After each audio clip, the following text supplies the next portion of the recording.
कौन आपणमानकर आयुष्मान कार्ड आसी ना कि तो किभली आपण निज मोबाइल फोन माध्यम निजर आयुष्मान कार्ड को डाउनलोड करें। जदि आपणकर आयुष्मान कार्ड आसी ना तो आप चाहिए निज मोबाइल फोन माध्यम आपण निजर आयुष्मान कार्ड को डाउनलोड करें।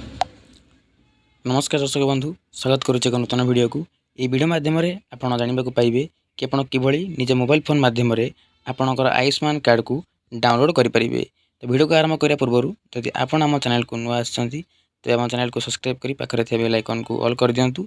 फिर आम जब भी यही गुरुत्वपूर्ण वीडियो अपलोड करूँ आपण सर्वप्रथम देखिपारे। तो चलतु आउ नक वीडियो को आरंभ करवा। तो सर्वप्रथम आपणकर जेकोसी एक ब्राउजर गूगल किंबा क्रोम ब्राउजर को ओपन करूँ एवं सेठारे सर्च करूँ beneficiary.nhA.gov.in जो लिखा अच्छी ये सर्च करने पर आपन पाखे एमती किसी इंटरफेस शो कर जो लिखा थी PMJAY बेनिफिशियरी पोर्टाल। तो आप यहाँ क्लिक करूँ। यहाँ क्लिक कर सारापर देखूँ यहाँ लॉगिन आज रे बेनिफिशियरी अच्छी और ऑपरेटर अच्छी। तो जेहेतु आम ऑपरेटर नुहे बेनिफिशियरी तो आम बेनिफिशियरी क्लिक करवा।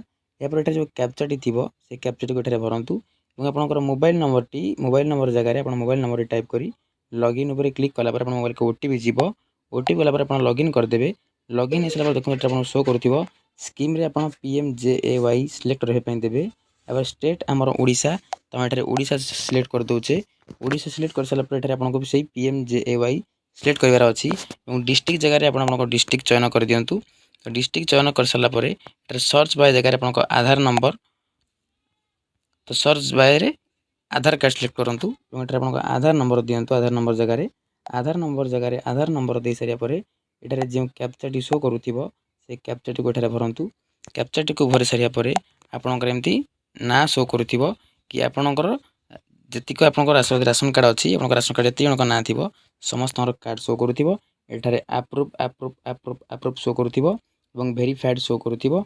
ये एक्शन जो ऑप्शन रही देखो एक्शन तो एक्शन जगह आपको ये कौन करार अच्छी जो एक्शन जगह लिखा डाउनलोड ऑप्शन चिन्ह देखा तो आप डाउनलोड उपर क्लिक करूँ। तो डाउनलोड उपर क्लिक कर सारापर आप देखा पाइबे देखूँ आपको एमती किसी इंटरफेस शो कर link my Abha with PMJAY ID. तो ये आप येस करके आल्ला उपर क्लिक करूँ। तो आल्ला उपर क्लिक कर सारापर देखिए ये आप आधार नंबर 4 डिजिट शो करुव। तो ये आप भेरीफाई उपर क्लिक करूँ।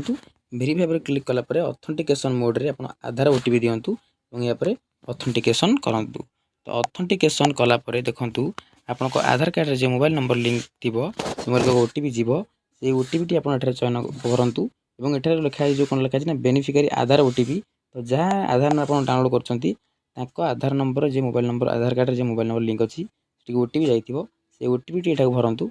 ओटीपी भर सारापर बेनिफिशियरी आप जो नंबर आईडी लॉगिन कर बर्तमान से मोबाइल को ओटीपी जीव। तो ये से ओटीपी भरिकी एथर कौन करेंगे ना ऑथेंटिकेट उपर क्लिक करेंगे। मन रखिले आउ थे कह देखूँ जो बेनिफिशियरी आधार ओटीपी लिखा अच्छी आप जार आयुष्मान कार्ड को डाउनलोड करुँच आधार कार्ड रे लिंक थे मोबाइल नंबर को एक ओटीपी जीव। से ओटीपी आप बेनिफिशियरी आधार ओटीपी भरवे और बेनिफिशियरी मोबाइल ओटीपी कौन ना जो आप जो आईडी लॉगिन कर बेनिफिशियरी जो आईडी लॉगिन कर जो नंबर दे ओटीपी जो आईडी लॉगिन करते से नंबर को आगे ओटीपी जीव ताकू भरिकी आप ऑथेंटिकेट उपर क्लिक करेंगे। तो ऑथेंटिकेट उपर क्लिक कलापर आपणकर आयुष्मान कार्ड टी शो कर आपड़ चाहिए सेठू आपणकर आयुष्मान कार्ड टी को डाउनलोड करेंगे। यदि आयुष्मान कार्ड को नहीं आपंकर आउ कि द्वंद्व अच्छी जहाँ कार फोटो शो करूनी कार डाउनलोड ऑप्शन लिखुची KYC करने जब भी किसी डाउट थाए आप कमेंट माध्यम जन पारे। कमेंट माध्यम जनइले आप किभली KYC बा कार्ड डेलीवरी करेंगे यह आपण को आम वीडियो माध्यम जनईदेवु। आशा करुँच वीडियो माध्यम आप संपूर्ण तथ्य जानी सारी थे। यदि वीडियो भल लगी थाए वीडियो को लाइक कर चैनल को सब्सक्राइब कर दिंतु। देखा एक नूतन वीडियो से पर्यंत विदाय दिंतु। रोचु नमस्कार, जय जगन्नाथ।